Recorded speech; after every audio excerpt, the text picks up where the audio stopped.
Tu connais certainement ce moment de flottement où tu es installé à côté de ton proche, d'un ou d'une résidente ou d'un patient, et clairement tu aimerais être carrément ailleurs.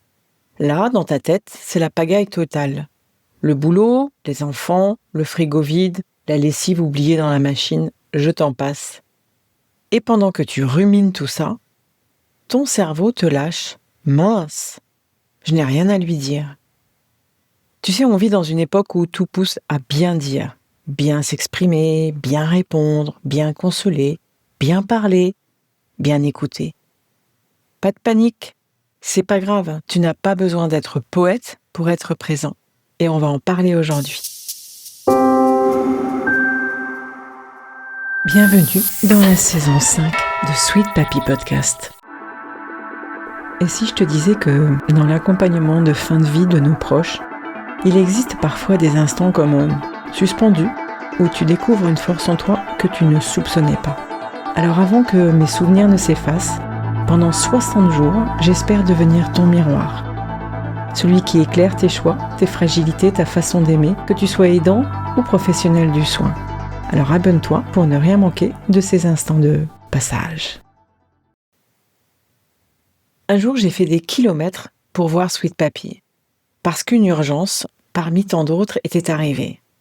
J'arrive épuisée, la tête pleine de mes projets personnels, de boulot, de plein de choses. Et paf, le grand vide intérieur, rien à lui dire. Je crois même que j'ai soupiré plus fort que la cafetière. J'ose pas dire le mot, mais bon, j'étais pas très heureuse d'être là en fait. C'est étonnant. Il m'a regardée, sans un mot. Mon Sweet Papy, il me connaît. Et tu sais quoi ? Il a compris. Il n'a rien dit non plus. Alors on s'est juste tus, ensemble. Et je crois que c'est à ce moment-là que j'ai réalisé que le silence ne casse pas le lien. Parfois, il le répare.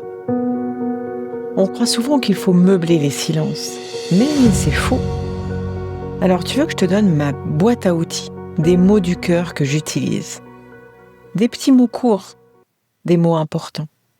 Par exemple, je suis là, c'est déjà énorme. Merci pour ce qui a été et pour ce qui reste. Je t'aime.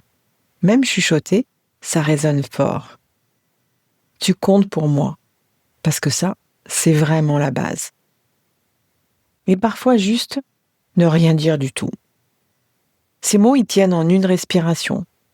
Mais pour moi, ils ouvrent un espace immense. Qu'est-ce que tu en penses ? Parce que même quand ta tête est ailleurs, même quand tu crois n'avoir rien à dire, eh bien ces mots-là, ça suffit. Beaucoup d'aidants que j'ai croisés se sentent coupables de ne pas en dire assez. Ils pensent qu'accompagner, c'est trouver toujours la bonne phrase, le discours parfait, toujours être parfait. Alors quand les mots se bloquent, ils se jugent.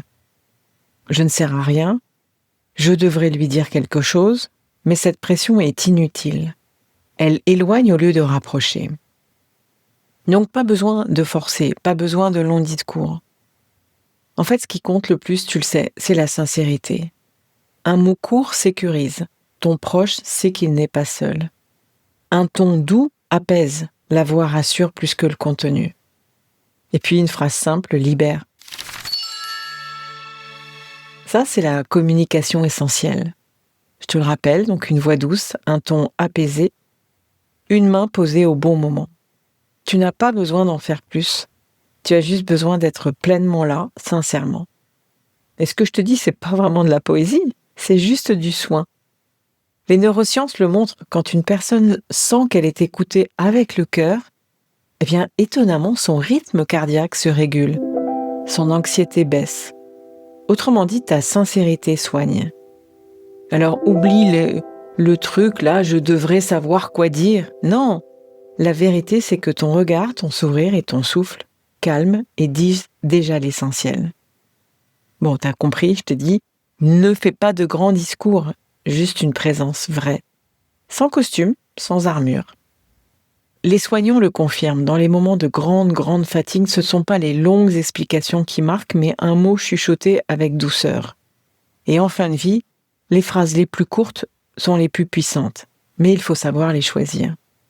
Et dans mes formations en entreprise, je le répète souvent, ce ne sont pas mes PowerPoint de 50 pages qui créent la confiance. Ce sont les petits mots vrais, ceux qui sortent du cœur qu'on échange entre nous.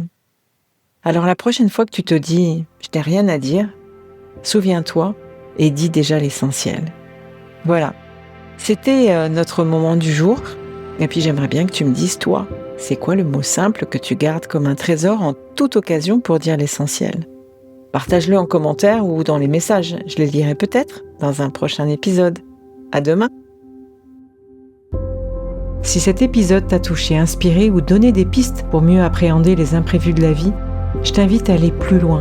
N'hésite pas à t'abonner à Sweet Papy Podcast pour ne manquer aucun des prochains épisodes, remplis bien évidemment de bienveillance et d'histoires inspirantes. Et puis partage s'il te plaît cet épisode avec quelqu'un qui pourrait en tirer des enseignements précieux. Et surtout, si tu souhaites discuter de ton propre parcours d'aidant, échanger ou découvrir des ressources pour t'accompagner, n'hésite pas à réserver un appel découverte avec moi via le lien qu'il y a dans le descriptif de l'épisode. Sache que ton histoire, ton expérience et tes questions méritent d'être entendues. À très bientôt et prends soin de toi.